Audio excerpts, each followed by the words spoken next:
अखंड हिंदुस्थानचे कैवारी प्रबोधनकार सुपुत्र देव देश धर्म मराठी मनाचे मानबिंदू हिंदू हृदय सम्राट सेनापती बाळासाहेब ठाकरे यांचा अखंड महाराष्ट्राचे आराध्य दैवत छत्रपती शिवाजी महाराज हिंदू हृदय सम्राट बाळासाहेब ठाकरे साहेब पक्षप्रमुख उद्धवजी ठाकरे साहेब त्याचप्रमाणे आदरणीय शरदचंद्रजी पवार साहेब आदरणीय बाळासाहेबजी थोरात साहेब प्रथमतः यांना वंदन करते। आज मळगंगा देवीच्या समोर आपली ही सभा होती। प्रथमतः नतमस्तक होते मळगंगा देवीच्या चरणी आणि माझ्याला विनंती करते की आमच्या ताईंना तो आमदार कर। सगळ्यात महत्त्वाची गोष्ट आहे आपल्या पारनेर तालुक्याला प्रथमच महिला आमदार होण्याची संधी भेटली आहे आणि खऱ्या अर्थाने आपल्या सगळ्यांना त्या संधीचं सोनं करायचं आहे। दादा मी एका भाषणात ऐकलं होतं सध्या पारनेर तालुक्यामध्ये लाडकी बायको योजना अशी चालू आहे असं कोणीतरी भाषणात बोललं आहे। खऱ्या अर्थाने साहेबांनी लग्न करून आणले देव ब्राह्मणांच्या साक्षीने आणले नक्कीच ती त्यांची लाडाची राणी असणार आहे त्याच्यामुळे कोणीही टीका करायची नाहीये आणि खऱ्या अर्थाने टीका करण्यासाठी नसेल तर काहीतरी असं चुकीच्या गोष्टी बोलल्या जातात।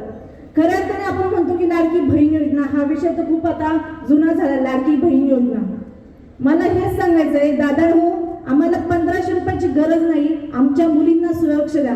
आज आमच्या मुलींना भर दिवसा अत्याचार होतोय त्यांना सुरक्षा द्या आमच्या महिलांना रोजगार द्या आम्हाला काही नकोय। 1500 रुपयांनी तुम्ही बघितलं आता दिवाळीच्या वेळेस तेलाचा डबा बघितला सिलेंडरची किंमत बघितली तुमचं किराण्याचं सगळं बघा तुम्ही दिवाळीच्या वेळेस तुम्हाला परवडलं का? म्हणजे 1500 रुपये ह्या हाताने द्यायचे आणि दुसऱ्या हाताने काढून घ्यायचे म्हणजे बहिणीला ओवाळणी टाकायची दाजीकडून ओढून घ्यायची ही सध्या सिस्टीम चालू आहे। खऱ्या अर्थाने मला या ठिकाणी सांगायचंय खऱ्या अर्थाने ताई आपल्याला आमदार म्हणून लाभणार आहे आपल्या महिलांसाठी एक खरंच अभिमानाची गोष्ट होती। खासदारकीच्या वेळेस आपल्या तालुक्याचा प्रश्न होता आता सध्या आमदारकीच्या वेळेस आपल्या तालुक्याच्या महिलांच्या अस्मितेच्या आणि महिलांच्या स्वाभिमानाची खऱ्या अर्थाने ही लढाई आहे। सर्व महिलांनी त्याच्यामध्ये उतरायचंय आणि खऱ्या अर्थाने ताईंची जी लढाई बघितली आपण एक गृहिणी ती आमदार हा जो ताईंचा प्रवास आहे खरं बघितलं तर सोपा नाहीये। आजही ताई सगळ्याचं घरातलं सगळं काम करून बाहेर पडतात सोपी गोष्ट नाहीये। आपल्याला असं वाटतं एखादी गोष्ट सहज मिळते सहज मिळत नाही कोणत्याही गोष्ट मिळवण्यासाठी आपल्याला त्याग करावा लागतो। आज स्वतःची मुलं घरी ठेवून त्या दिवशी साहेबांना भेटण्यासाठी मी गेले होते तर साहेबांच्या दुकानामध्ये म्हणजे असं नाही की बघा खासदार झाले तरी त्यांचं दुकान आजही चालू आहे आणि त्या दुकानावर साहेबांचा स्वतःचा मुलगा होता। खासदाराचा मुलगा जर दुकानामध्ये बसत असेल तर आपण तुम्ही आम्ही तर सामान्य माणसं आहोत आणि खऱ्या अर्थाने साहेबांचे आई वडील आज त्यांना आरामाची म्हणजे आराम करण्याचं वय आहे त्यांचं आज त्या आरामाच्या वयामध्ये ते पळतायत आणि अक्कांना मी पाहिलं अक्षरशः पायी ते प्रचार करतायत म्हणजे खऱ्या अर्थानं ही खरी महिलांची ताकद आहे ताई आणि खरं तुमचं नशीब आहे इतकी सुंदर सासू म्हणजे तुमच्यासाठी त्या दिवस रात्र पळतायत खऱ्या अर्थाने भाग्याची गोष्ट आहे। माझ्या महिलांना मी या ठिकाणी फक्त सांगते की तुम्हाला खऱ्या अर्थाने तुमच्या मुलींना सुरक्षा पाहिजे असेल तुमच्या महिलांना आपल्या महिलांचे किती प्रश्न असतात आपल्याला सोडवण्यासाठी आपल्या हक्काची ताई पाहिजे। खऱ्या अर्थाने महिला जशा आपण एकमेकीशी बोलू शकतो तसं आपण पुरुषांना सांगू शकतो का? मला सांगू शकतो का आपण? मी माझ्या महिला भगिनींना विचारते सांगू शकतो का?